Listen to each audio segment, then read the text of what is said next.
Oh ya, sebelum saya share screen em, materinya, untuk yang saya akan share screen yang pertama dulu ya.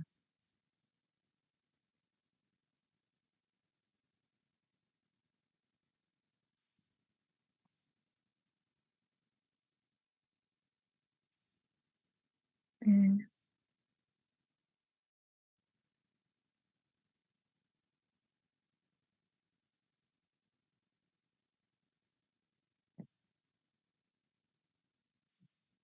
Ya, untuk eh, untuk simulasi ya, simulasi program bahasa assembly ARM. Kemarin kan karena kita nggak ada mikrokontrolernya misalnya ARM Cortex M32 gitu ya, tetapi kita kan nggak ada praktikumnya. Jadi eh, bahasa assembly yang kita pelajari bisa kita simulasikan dengan kemarin saya menyarankan dengan emulator Qemu ya, tetapi dengan Qemu itu memang kalau dengan Windows itu agak susah ya, banyak errornya gitu ya. Sehingga kalau pakai Linux memang bagus ya. Ada yang user mode yang kita bisa langsung gunakan gitu.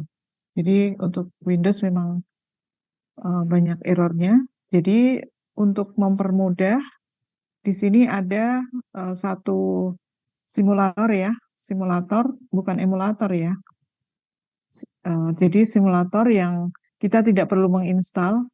Jadi di sini berbasis web ya, berbasis web. Ini namanya CPU Lator, CPU Lator, CPU simulator ya. Jadi kalian boleh eh, searching CPU Lator. Nah di situ eh, ada websitenya. Nah di sini contohnya ini ada satu link YouTube yang dia mengulas bagaimana menggunakan itu ya untuk pemrograman di ARM. Nanti saya share atau bisa dicari sendiri di sini, tapi nanti saya share di sini now deh itunya, linknya ya. Jadi di sini contohnya seperti ini, kita langsung memilih, kita langsung memilih eh, apa yang akan kita simulatkan. Karena ARM kita pilih ARM 7 ya. Kemudian kita bisa pilih generik. Kalau generik ini kita tidak ada terhubung dengan I/O ya. Kemudian kalau kita ingin ada I/O ini di sini ada ARM V7 SOC ya. Jadi di situ bisa mensimulasikan program-program yang kita inginkan. Coba ya saya klik simulator ya.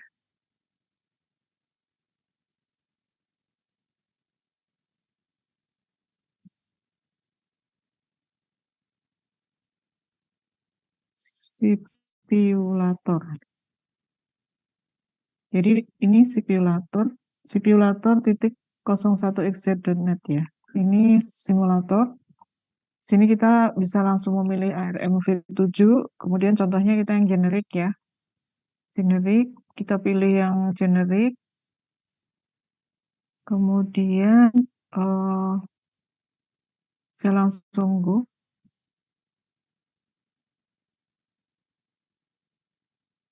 Saya langsung go di sini. Jadi di sini sebelah kiri ini ada register, register yang seperti kita pelajari ya dari R0 sampai R12. Ini untuk data, kemudian ada SP stack pointer, ada link register, ada program caller, ada GPSR, ada SPSR. Kemudian ini juga ada call stack dan sebagainya ya. Kemudian di sini uh, ada ini ya apa screen untuk kita bisa mensimulasikan di sini untuk mensimulasikan uh, apa namanya bahasa assembly kita ya, bahasa assembly kita. Um, jadi kita bisa lihat di YouTube-nya itu nanti ya, misalnya move R0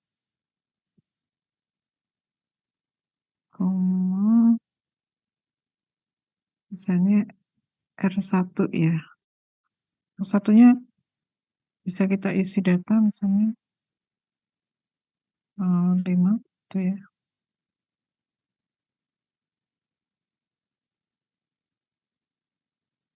Nanti R0-nya harusnya isinya ini ya. Harus dikasih N.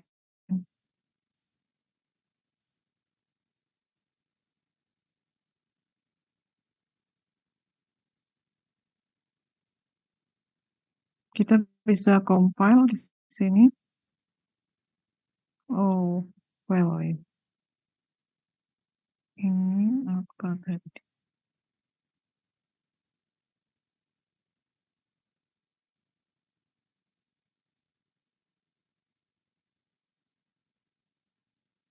Oke. Sudah kita compile contohnya. Kemudian kita buka di disassembly sini. Ini kita jalankan per instruksi ya, move R0, R1. Jadi memindahkan isi register R1 5 ke R0. Jadi harusnya nanti R0-nya jadi isinya 5. Contohnya 11. Nah ini kita lihat di sini sebelah kiri registernya R0-nya berisi 5 ya. Jadi isi dari register R1 itu yang isinya 5 tadi sudah dipindahkan ke R0. Nah itu kalau kita mau melihat kondisi register dan bisa juga melihat kondisi memori. Baik, itu untuk yang ini silakan yang materi yang 1 sampai 4 kemarin bisa dicoba ya. Untuk masing-masing instruksi nanti perubahannya di register seperti apa, di memori seperti apa. Dan bisa dicoba dengan ini, jadi simple, tidak perlu menginstal ya, tapi langsung bisa menggunakan. Dan silakan dicoba dan nanti saya akan memberi tugas ya untuk pemrograman dan silakan disimulasikan di sini gitu ya. Dan silakan untuk mempelajari sendiri ya di sini ya. Ada link YouTube-nya nanti saya share atau bisa cari sendiri. Jadi ini ada satu link YouTube yang menggunakan simulator untuk mensimulasikan bahasa assembly di ARM ya. ARM7. ARM7 itu 32 bit seperti yang kita pelajari kemarin. Oke, itu saya kira silahkan kalau secara teknikal kayak gini lebih baik dicoba sendiri ya. Dengan bisa melihat di YouTube sini. Baik, sekarang saya akan melanjutkan materi yang selanjutnya ya. Materi selanjutnya pada pertemuan ini.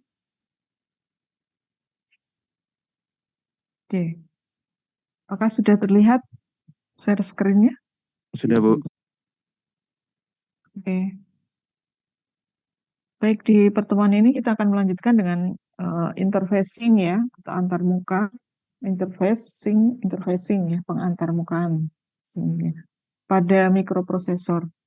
Dan di sini khususnya kita akan membahas tentang sedikit dasar interfacing, kemudian interfacing di mikroprosesor yang akan kita bahas di sini adalah I/O interfacing ya, I/O interfacing dengan menggunakan 3 ya, I/O program I/O atau I/O addressing, kemudian interrupt I/O dan DMA, direct memory access. Baik, sebelum kita masuk ke masing-masing teknik untuk I/O tadi, kita sedikit review tentang interfacing. Jadi di dalam mikroprosesor yang sudah kita pelajari, ada prosesor ya. Prosesor itu memproses data, kemudian ada memori untuk penyimpanan storage, kemudian ada bus untuk komunikasi, dan juga ada I/O ya, I/O modul. Nah, komunikasi di sini atau menggunakan bus itu digunakan untuk mentransfer data antar prosesor dengan memori prosesor dan memori, atau prosesor dengan I/O, gitu ya. Atau langsung juga bisa nanti dengan DMA, memori dengan I/O, gitu ya, memori langsung dengan I/O. Nah, komunikasi ini disebut dengan interfacing. Tapi modul yang kalau antarmuka biasanya kalau komunikasinya disebut interfacing, kemudian kalau interface-nya atau modul interface-nya itu adalah satu komponen yang akan menjembatani ya antara komponen yang menjembatani dua komponen yang terpisah dari sistem mikroprosesor yang digunakan. Jadi ini adalah antarmuka. Jadi antarmuka misalnya untuk menjembatani antara CPU dengan I/O gitu ya, CPU dengan I/O atau CPU dengan memori. Di sini ada memory controller. Memory controller adalah interface-nya. Kalau interfacing-nya tadi bagaimana komunikasinya ya. Kemudian dengan komponen I/O yang lain misalnya monitor, keyboard, USB drive, disk drive, dan lain-lain. Di sini ada perangkat interface-nya, yaitu video controller, keyboard controller, USB controller, disk controller, dan sebagainya. Nah, di dalam mikroprosesor atau di sistem komputer, antarmuka ini ada dua, yaitu antarmuka dengan I/O dan antarmuka CPU ya, CPU dengan memori atau di dalam juga antar register gitu. Nah, di pertemuan ini kita akan membahas yang pertama dulu yaitu antarmuka dengan I/O atau I/O interfacing.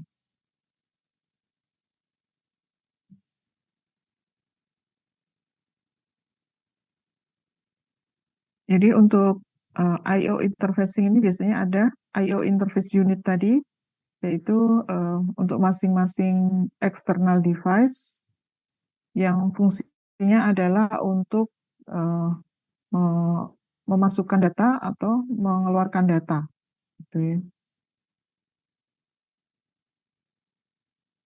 Nah, sebelum kita bahas tentang interfacing, untuk I/O interfacing, ada beberapa terminologi yang perlu kita jelaskan di sini.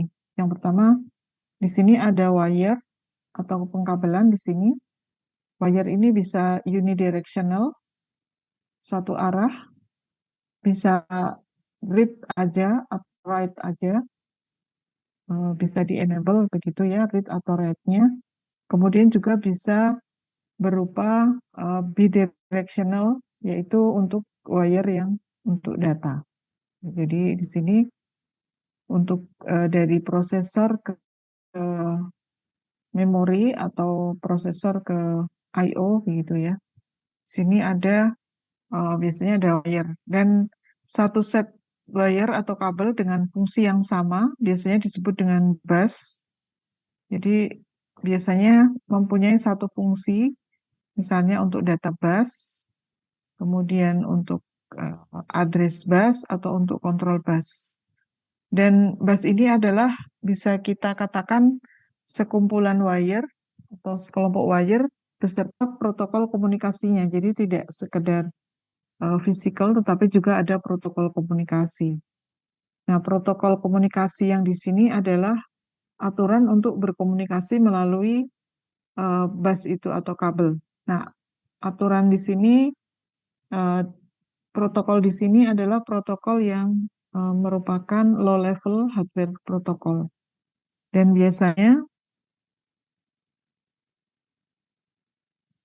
nanti akan dideskripsikan protokol komunikasi itu dengan timing diagram.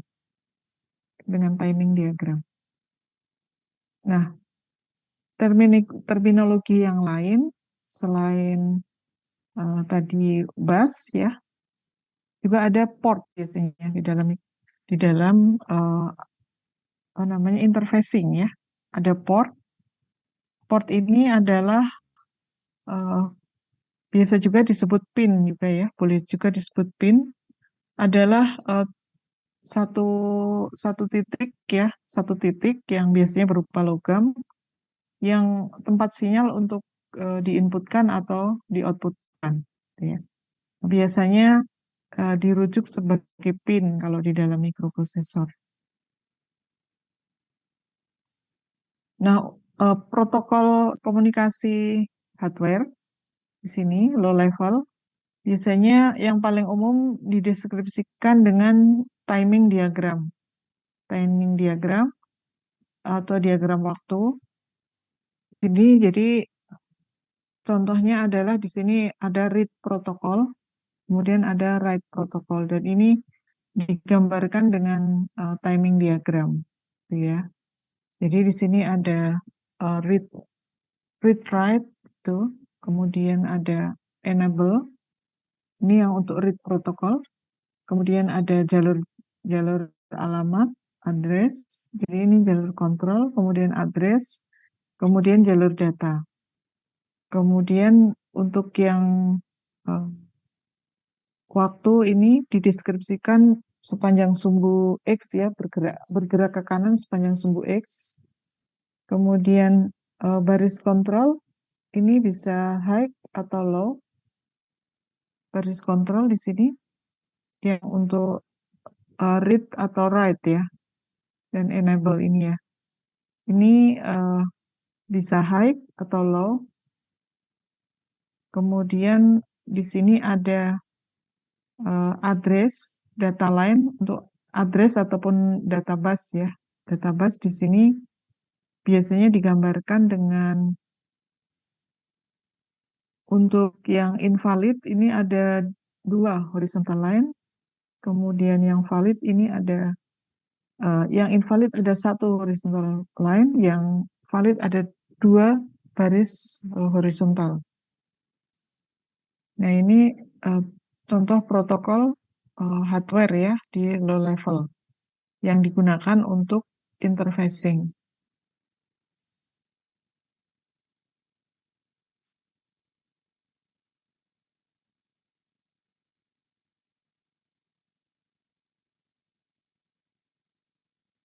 Kemudian untuk protokol dasar ini di sini ada aktor ya, aktornya adalah prosesor atau memori yang terlibat dalam transfer data.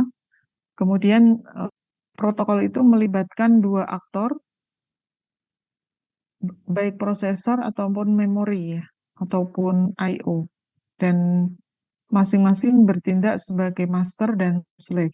Jadi master yang memulai transfer data, biasanya prosesor untuk tujuan umum, dan slave yang biasanya menanggapi permintaan inisiasi.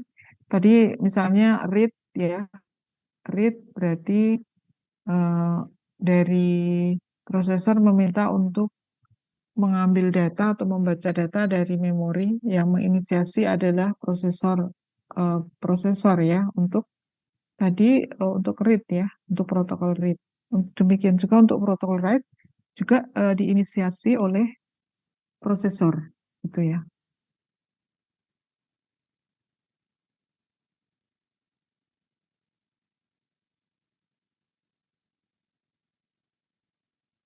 Kemudian di sini juga ada time multiplexing di dalam uh, interfacing, karena satu kabel mungkin bisa mengirimkan beberapa bagian data dalam waktu yang bersamaan.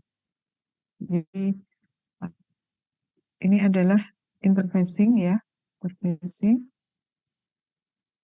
untuk time multiplexing. Kemudian untuk metode pengontrolan di sini ada strobe and handshake. Jadi yang pertama ini strobe protokol, kemudian ada handshake protokol. Jadi bisa menggunakan metode strobe and handshake protokol. Jadi untuk strobe protokol di sini, yang pertama, yang masternya ini akan mengaccept. Jadi accept tadi di sini kita definisikan untuk mengaktifkan baris kontrol. Jadi menuju ke nilai high ya. Kalau di accept berarti untuk mengatur garis kontrol ke nilai rendah. Kalau accept berarti mengatur garis kontrol ke nilai aktif atau high ya. Kemudian di deaccept untuk ke baris rendah. Nah, untuk strobe protokol di sini, jadi master akan mengaktifkan request untuk menerima data, kemudian si servernya atau slave-nya akan menempatkan data pada bus pada waktu T aksesnya, dalam waktu T akses. Jadi di sini request ini high ya, high, kemudian si servernya akan meletakkan data pada waktu T akses nih 1 sampai 2 gitu ya. Kemudian master menerima data, setelah itu diambil datanya ya di jalur data oleh si master. Kemudian dia akan di accept request-nya. Jadi sinyal control rec ini akan di low-kan. Kemudian si server atau slave akan ready untuk next request. Jadi ini store protocol, ini langsung seperti itu. Kemudian yang kedua adalah handshake protocol.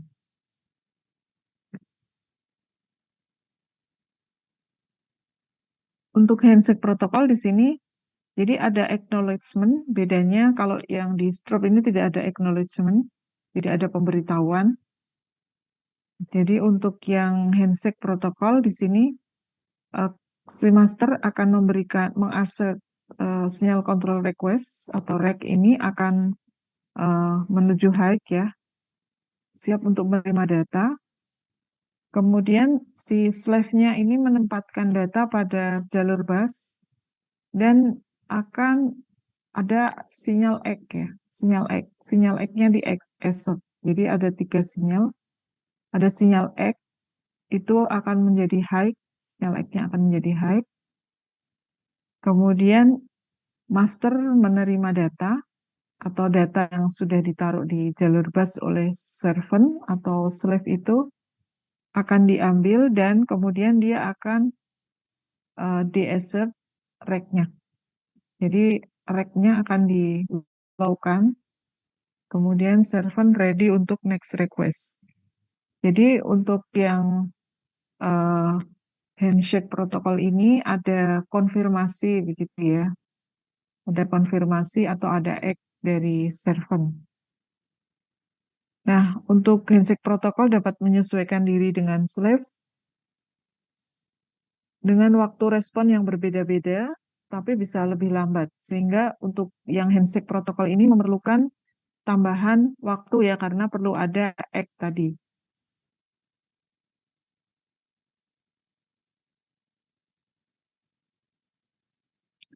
Kemudian metode kontrol yang selanjutnya untuk ini ya, untuk interfacing, untuk pengiriman data,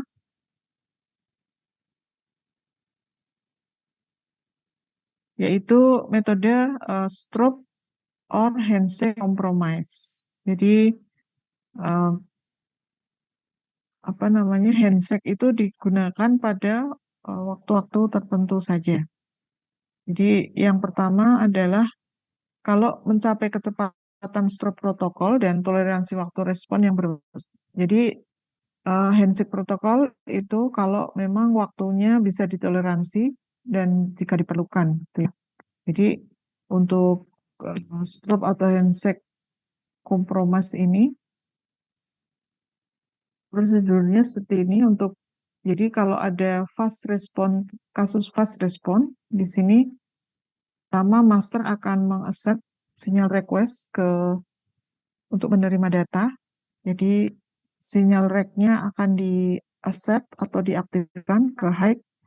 Kemudian slave-nya misalnya memori ya. Tadi masternya adalah prosesor, servant atau slave-nya bisa aja memori, akan meletakkan data pada bus. dalam waktu T-akses tadi. Kemudian master akan menerima data dan di accept request. Jadi pakai stroke protokol yang biasa ya. Kemudian untuk slow response case, di sini menunggu ada tambahan ya, ada tambahan. Yang pertama, master akan si prosesor memulai untuk request ya, sinyal request, misalnya read atau write gitu ya. Maka sinyal read-nya akan di accept atau diaktifkan. Kemudian si servernya tidak akan meletakkan data pada waktu T-akses, kemudian akan mengakses write act. Kemudian server meletakkan data pada bus dan di accept write, jadi ada tambahan sinyal write. Kemudian master akan menerima data dan di accept request. Jadi di sini ini ada dua mode. Jadi kalau memang ada toleransi waktu di sini pakai slow response case, tapi kalau perlu cepat pakai fast response case. Jadi di sini compromise ya, bisa disesuaikan dengan waktunya.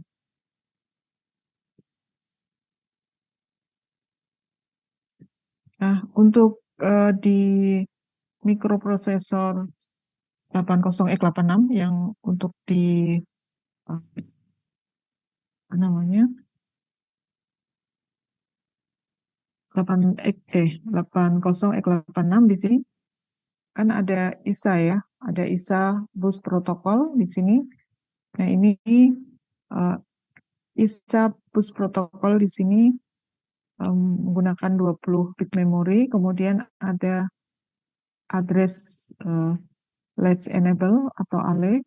Kemudian di sini ada CHD, channel ready.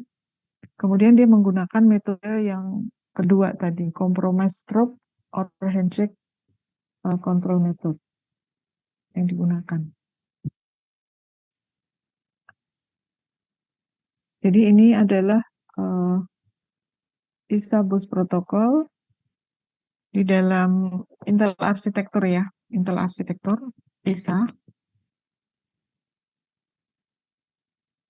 Di sini ada CHRD ya, channel ready, kemudian ada slash mem, ada ALE, address latch enable, kemudian ini ada jalur alamat, ada jalur data, kemudian ada clock, ada cycle di sini. Jadi memori akan di-accept sinyal CHRD ya, akan di-accept atau diturunkan dulu sebelum rising clock X di dalam C2. Jadi sebelum ini ya, sebelum rising clock yang C2 ini, kemudian menyebabkan mikroprosesor untuk menginsert wait cycle sampai 6 cycle sampai di reaccept.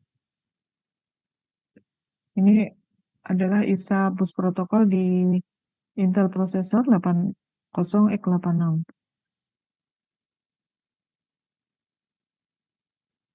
Nah, untuk transfer data antara unit I/O, prosesor dengan unit I/O, antara transfer data ke I/O ya, itu bisa menggunakan tiga mode ya, tiga metode. Yang pertama adalah program I/O, kemudian yang kedua adalah interrupt initiated I/O, yang ketiga adalah direct memory access. Untuk yang pertama, program I/O interfacing ya, program I/O interfacing. Di sini transfer data ke I/O, dari prosesor ke I/O itu memang dilakukan sebagai hasil dari instruksi I/O yang sudah ditulis dalam program komputer. Jadi setiap transfer data di sini dimulai oleh instruksi di dalam program. Jadi yang program yang melakukan kontrol transfer data ke dan dari ataupun ke peripheral atau ke I/O.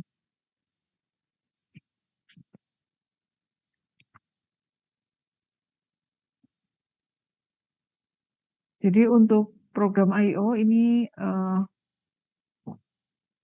yang pertama ini seperti ini.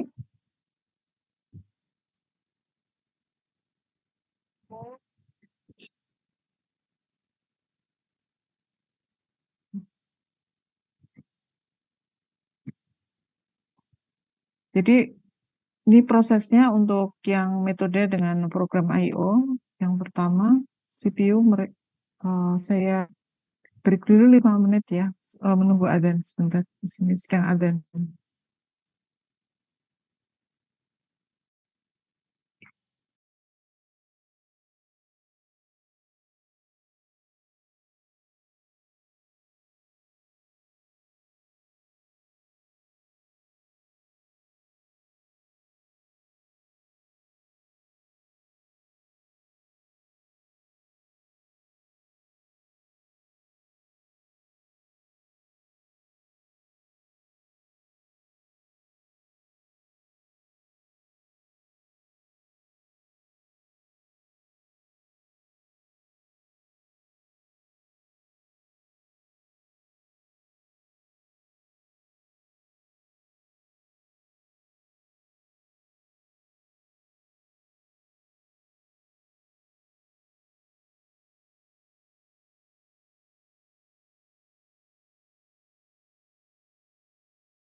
Baiklah, saya lanjutkan ya untuk yang pertama, untuk transfer data, metode transfer data dari I/O ke memori atau I/O ke prosesor, dikontrol oleh prosesor ya, dikontrol oleh prosesor. Yang pertama adalah program I/O. Jadi si I/O ini akan mentransfer data sesuai dengan program yang sedang dijalankan pada CPU. Sudah terprogram ya. Jadi dari program yang ditulis oleh programmer itu memang ada operasi I/O yang sudah terprogram. Di sini eh, prosesnya untuk yang program I/O, yang pertama CPU akan merequest untuk melakukan operasi I/O berdasarkan dia menjalankan instruksinya. Setelah menjalankan instruksinya, kemudian modul I/O akan melaksanakan operasi ke peripheral atau ke bagian komponen luar ya, komponen input atau output yang di luar. Kemudian modul I/O akan mengeset status bitnya, hasil operasinya, bit statusnya akan diset sesuai dengan status bit pada masing-masing mikroprosesor ya. Jadi kalau yang ARM kemarin status bitnya ada 4. Kemudian CPU akan mengecek status bit secara periodik setiap beberapa clock. Kemudian modul di sini modul I/O tidak bisa mengirimkan interrupt ke CPU pada program I/O ini. Jadi di program I/O atau I/O terprogram ini, CPU memiliki kontrol langsung terhadap proses input-output di sini. Baik itu membaca status, ready, error, dan sebagainya. Kemudian memberi perintah untuk read-write secara mekanis. Kemudian mentransfer data itu juga dikendalikan oleh CPU. Kemudian CPU akan menunggu sampai modul I/O selesai mengerjakan operasi. Jadi di sini kalau kita lihat di flow chart-nya, yang pertama issue read command to I/O module. Jadi misalnya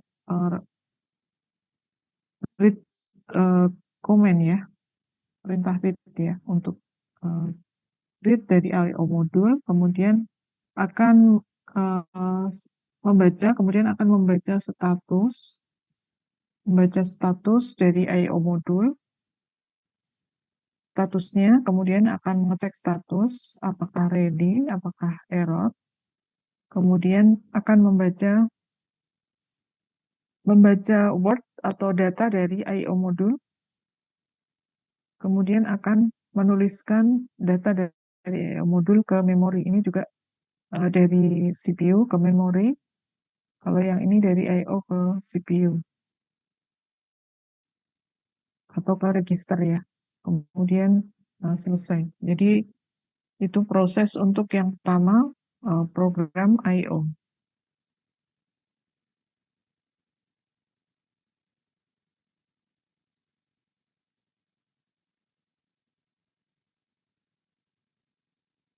Jadi untuk program I/O tadi dari CPU tadi ya akan memberikan perintah ke I/O modul atau tadi contohnya controller misalnya ya, untuk monitor controller atau apa gitu ya. Misalnya untuk read misalnya ke keyboard gitu ya, keyboard untuk read gitu, maka akan ada tadi ya protokol komunikasi read tadi ya. Jadi nanti ada beberapa sinyal yang dia akan mengaccept atau mengaktifkan atau membuat sinyalnya menjadi high, sinyal kontrol untuk read-nya, request untuk read-nya high, kemudian si apa namanya servernya adalah I/O modul ini ya. Si I/O modulnya ini akan menempatkan data mengambil data dari I/O device-nya, kemudian akan menempatkan di dalam jalur data ini. Kemudian dia akan mengambil data. CPU-nya akan mengambil data di sini. Kalau memang sudah siap, tadi mengecek status dulu. Kalau sudah siap, kemudian dia akan melihat datanya yang sudah diletakkan, bisa menggunakan strobe protokol atau tadi handshake protokol ya. Kalau handshake berarti harus ada ACK-nya. Kalau strobe protokol langsung diambil, kemudian dia akan di-assert atau menurunkan menuju low ya, sinyal read-nya tadi, sinyal kontrol untuk read-nya. Kemudian I/O modulnya siap untuk menerima instruksi berikutnya. Jadi I/O modul atau controllernya ya. Atau biasanya kita biasa apa namanya dengan apa ya driver ya. driver itu juga salah satu dari I/O modul controllernya ya.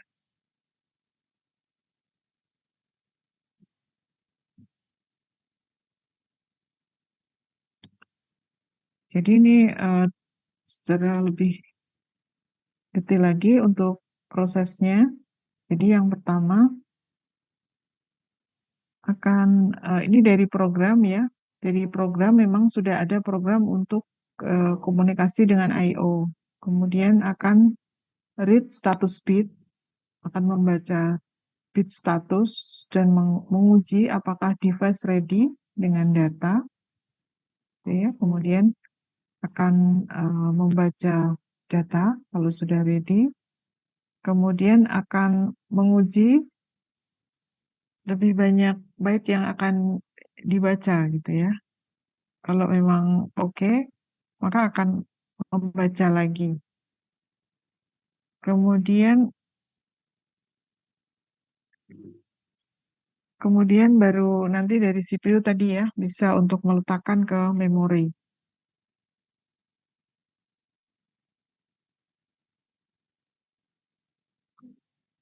Oke. Kemudian ini yang special instruction sama. Kemudian yang kedua adalah memory map I/O. Metode yang kedua adalah memory map I/O. Jadi memory map I/O ini menggunakan I/O, menggunakan I/O yang alamat memorinya sudah dipetakan. Jadi alamat memorinya dipetakan untuk penggunaan dipetakan untuk beberapa I/O ya. Jadi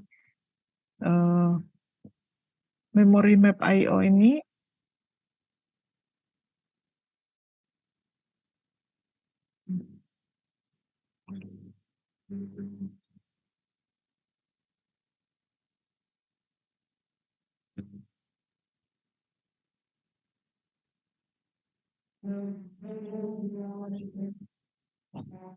oh sorry.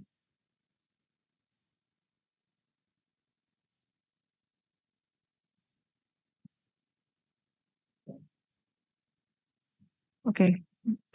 Ini tadi yang pertama tadi kita bicara tentang apa namanya yang I/O interfacing yang pertama di sini untuk eh, program I/O ya.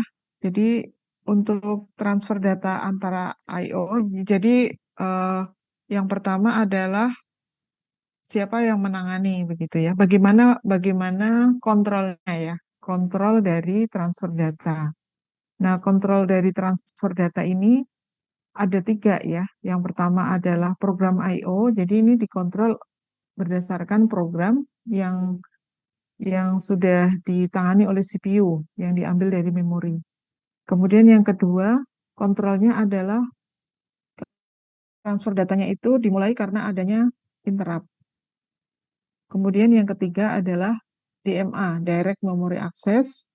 Direct Memory Access di sini adalah eh, jadi pengiriman data dari I/O keluar input ataupun output itu langsung ditangani oleh instruksi DMA. Jadi dia langsung I/O ke memori gitu ya. Jadi ini berdasarkan jalur kontrolnya. Kemudian ini program I/O. Jadi kita belum membahas yang interrupt tadi, masih yang program I/O. Nah, untuk yang program I/O ini, untuk program I/O di sini eh, ada tiga pendekatan untuk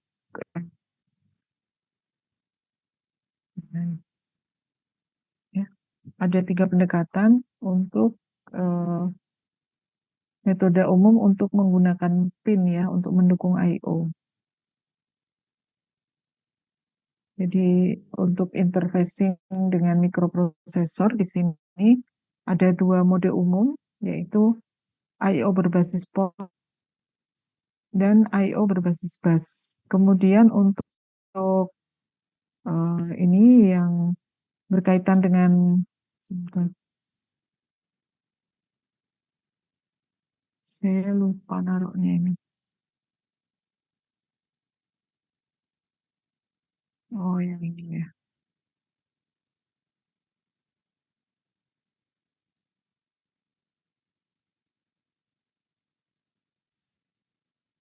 Oke, kita dari sini.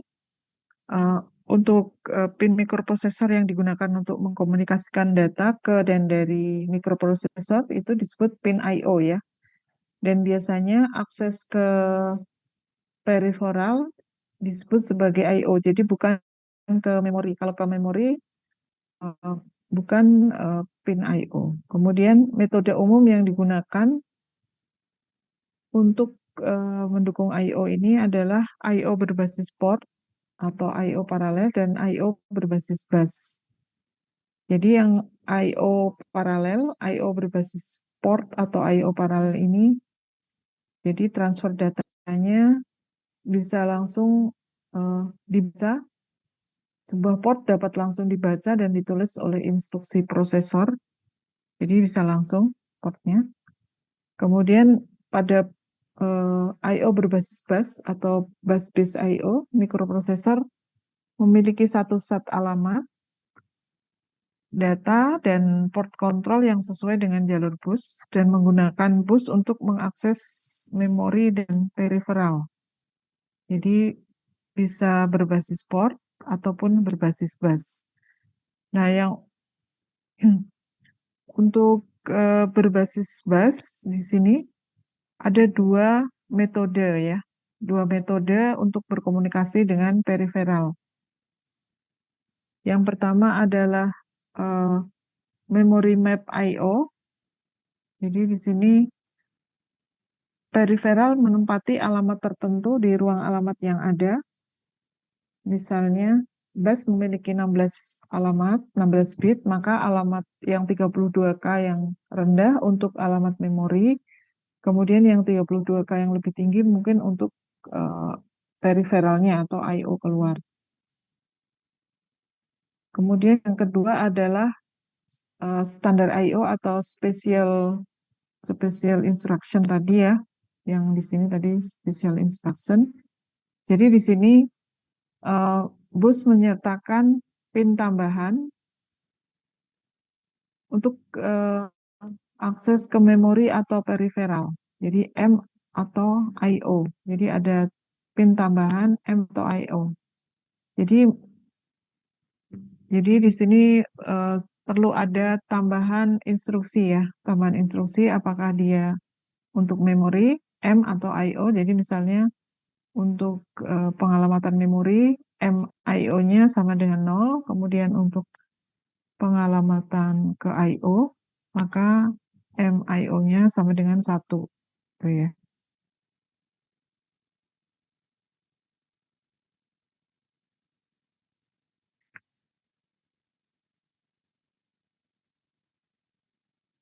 Nah, ini untuk contohnya untuk memory map I/O. Jadi memori address space ini sudah dipetakan menggunakan I/O yang alat memorinya sudah dipetakan. Jadi untuk misalnya ini device 1 ini sudah ada alamat memorinya, kemudian device 2 ada alamat memorinya. Jadi perangkat terhubung langsung menuju ke lokasi memori utama tertentu sehingga perangkat I/O dapat mentransfer blok data ke memori dan dari memori tanpa melalui CPU. Jadi bisa dipetakan seperti ini sehingga menjadi uh, apa namanya bisa langsung transfer ya ke sini.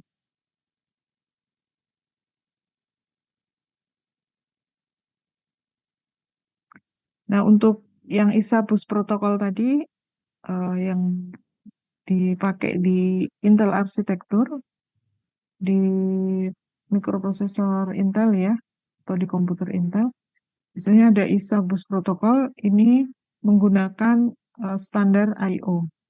Jadi standar I/O yang tadi ada tambahan pin ya untuk menentukan apakah memori mode memori, atau ini alamat untuk memori atau alamat untuk I/O. Kemudian tadi menggunakan compromise stroke handshake control method.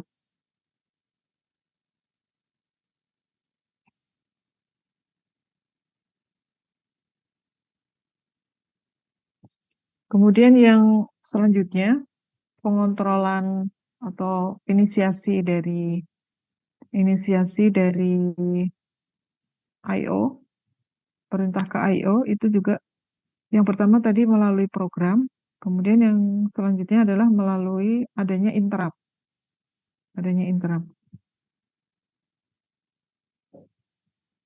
Jadi interrupt initiated I/O ya. Jadi di sini uh, proses I/O itu dimulai dengan adanya sinyal interrupt. Karena kalau menggunakan tadi yang model program I/O itu cukup memakan waktu, sehingga prosesor menjadi sibuk, kemudian bisa menggunakan I/O yang dimulai dengan interrupt. Jadi prosesnya adalah menerima sinyal interrupt, kemudian CPU akan menghentikan tugas yang sedang diproses dan kemudian akan melayani transfer I/O sampai selesai dan kemudian melanjutkan tugas berikutnya.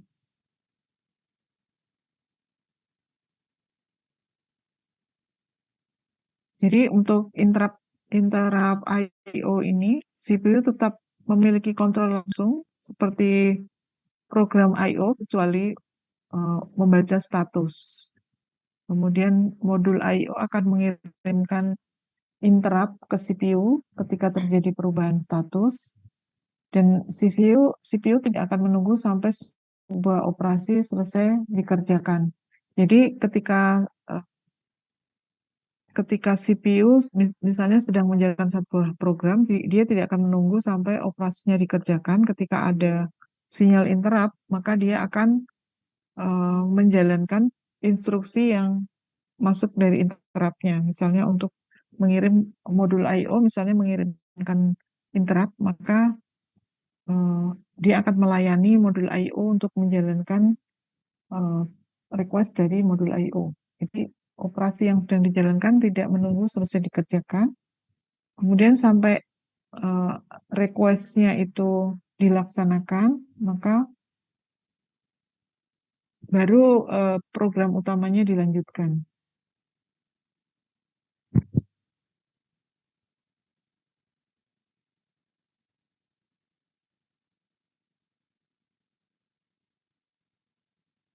Jadi di sini kelebihannya adalah tidak meniadakan waktu tunggu CPU ya, karena bisa langsung dikerjakan. Nah, setelah adanya interrupt, maka CPU akan merequest untuk melakukan operasi I/O.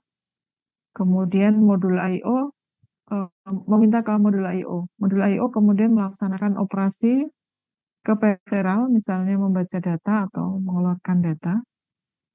Kemudian CPU dapat melakukan kegiatan yang lain, melaksanakan proses berikutnya. Kalau prosesornya adalah parallel processing ya, prosesornya bisa melakukan parallel processing. Kemudian modul I/O mengirimkan interrupt ke CPU untuk memberitahu hasil operasinya.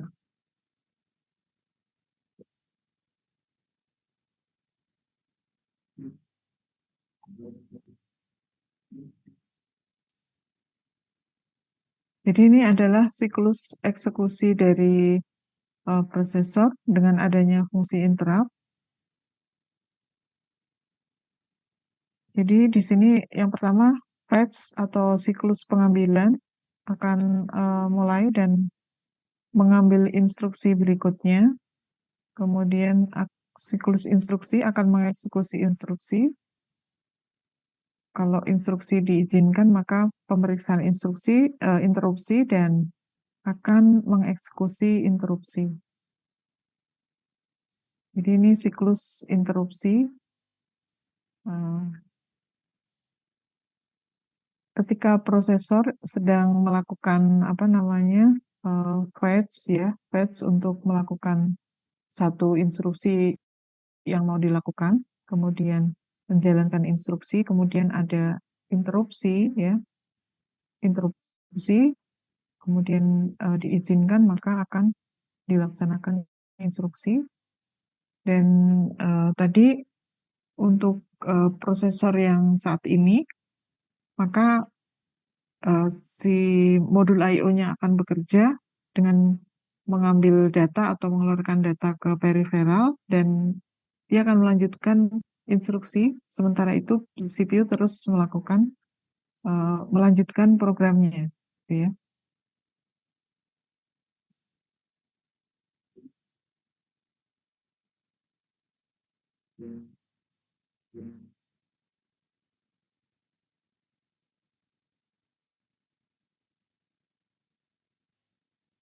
Jadi ini contoh dari salah satu arsitektur dengan external interrupt.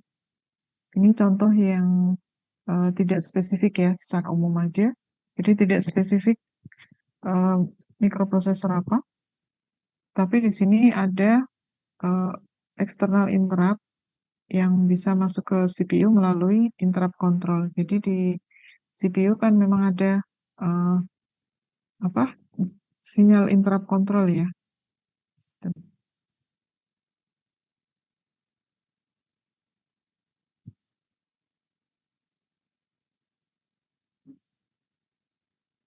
Oke, kemudian yang ketiga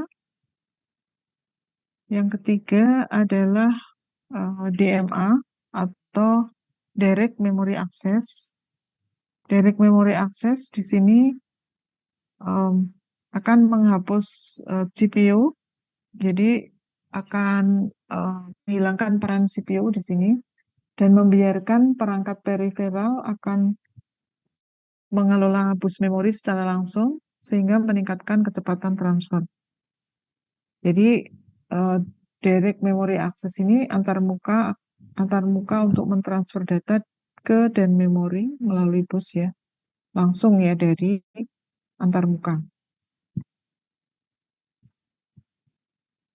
Ini gambaran untuk direct memory access. Jadi ini eh, kalau kalau yang normal tadi dari eh, I/O tadi akan meminta request, modul I/O akan merequest atau CPU akan merequest ke modul I/O, kemudian akan misalnya membaca data dari I/O, maka dia akan diambil ke register, kemudian dari register ke memori gitu ya. Tetapi dengan eh, direct memory access ini, instruksi DMA ini, maka eh, datanya ini akan langsung dari memori tidak menuju ke register, tetapi langsung ke I/O.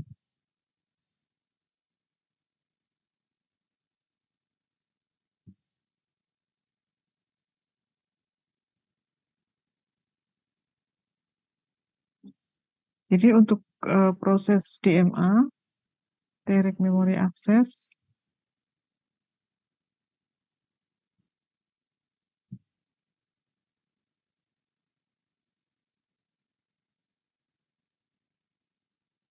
jadi untuk mode yang pertama tadi yang program I/O dan interrupt driven atau interrupt initiated I/O membutuhkan intervensi langsung dari CPU sehingga transfer rate-nya menjadi terbatas dan CPU-nya menjadi terikat pada modul I/O karena CPU-nya harus menangani I/O.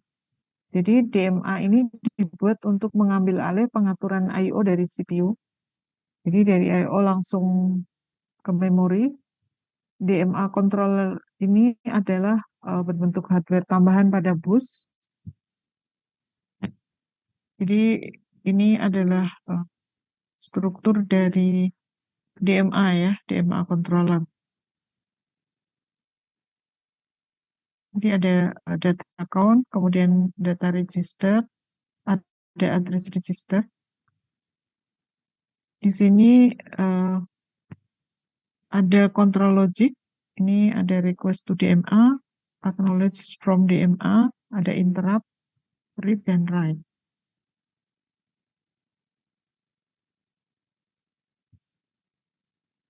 Jadi proses detailnya untuk DMA di sini, CPU akan memberitahu DMA controller.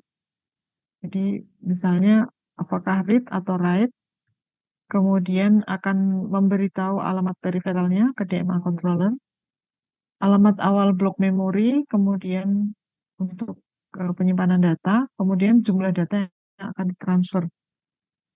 Selanjutnya, CPU akan melanjutkan pekerjaan yang lainnya dan DMA controller akan melaksanakan operasi untuk eh, berinteraksi dengan I/O tadi ya, apakah read atau write.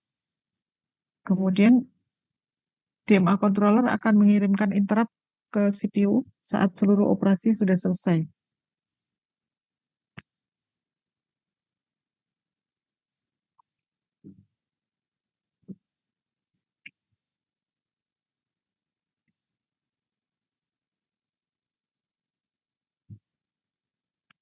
Jadi ini basic arsitekturnya untuk direct memory access.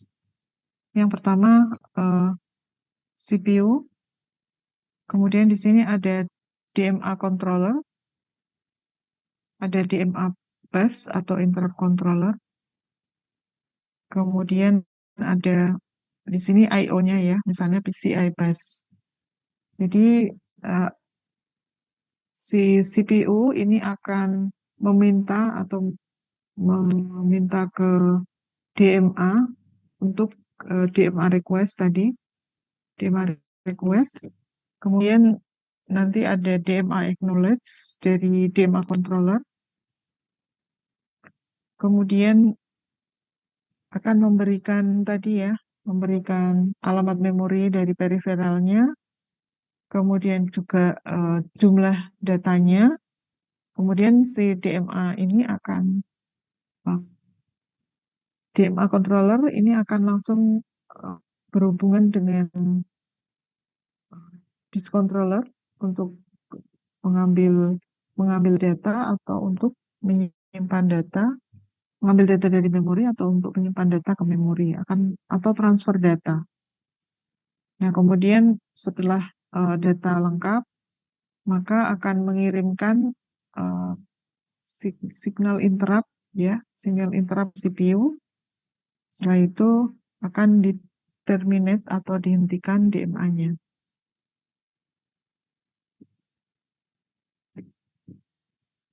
Untuk konfigurasi DMA ini ada beberapa konfigurasi DMA.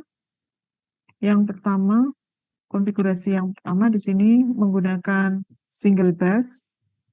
Jadi DMA controller terpisah dari modul I/O. DMA controllernya tersendiri, ada prosesor, DMA controller, ada I/O. Jadi DMA-nya ini hardware tersendiri. Kemudian sekali transfer data menggunakan bus 2 kali, modul I/O ke DMA, jadi dari I/O ke DMA controller, kemudian dari DMA controller ke memori. Kemudian CPU juga disuspend 2 kali. Yang pertama adalah untuk permintaan itu tadi DMA, kemudian yang kedua setelah DMA selesai ya, DMA selesai atau adanya DMA interrupt.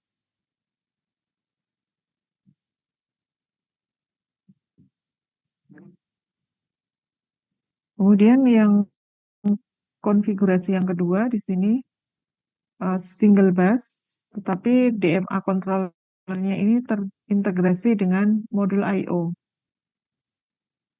Dan di sini DMA controller bisa mensupport lebih dari satu peripheral I/O controller.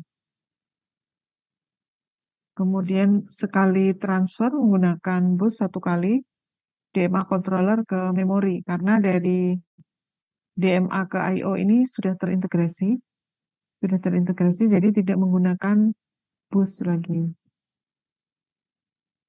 Kemudian CPU akan disuspend 1 kali di sini untuk memberitahukan bahwa sudah selesai ya. Kemudian yang konfigurasi yang ketiga di sini masing-masing memiliki I/O bus tersendiri. Jadi apa namanya? Antara DMA dengan I/O ini dihubungkan dengan I/O bus tersendiri ya masing-masing. Masing-masing I/O ini terhubung dengan I/O bus sendiri ke DMA. Jadi di sini bus ini mensupport semua peripheral yang bisa masuk ke DMA. Jadi dari DMA ini ada I/O bus dan bisa terhubung ke beberapa peripheral.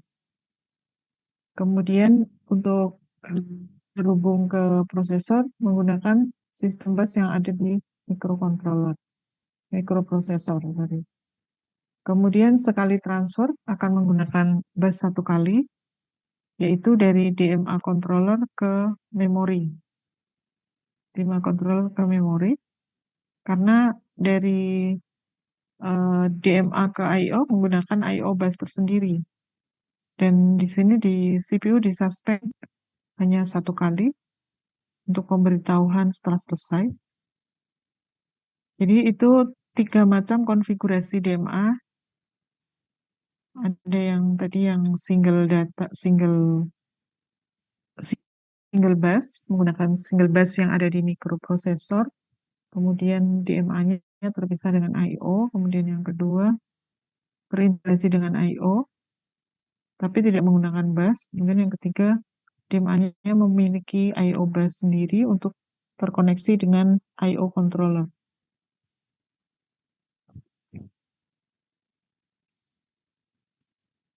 Kemudian untuk yang tren sekarang ada namanya teknik IOPC ya, jadi evolusi fungsi I/O. Jadi untuk sekarang I/O-nya menjadi lebih powerful. Kalau semula CPU mengendalikan peripheral, kemudian ada penambahan modul I/O terprogram sebagai pengendali. Sekarang ini ada modul I/O yang terprogram jadi modul I/O-nya itu sudah lebih smart begitu ya sebagai pengendali. Kemudian selanjutnya ada penambahan modul I/O interrupt driving juga untuk sebagai pengendali. Kemudian modul I/O akses langsung ke memori melalui DMA. Jadi di sini kemampuan modul I/O tingkatkan menjadi prosesor ya dan tidak tergantung pada CPU. Jadi memiliki juga memori lokal sehingga modul I/O-nya sudah lebih powerful di sini.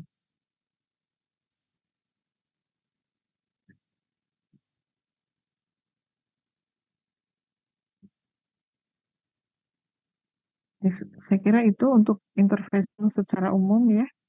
Silakan kalau ada pertanyaan.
Oke, kalau nggak ada pertanyaan, saya akan meletakkan linknya untuk simulator tadi ya, untuk simulator untuk simulasi tadi ya. Hmm,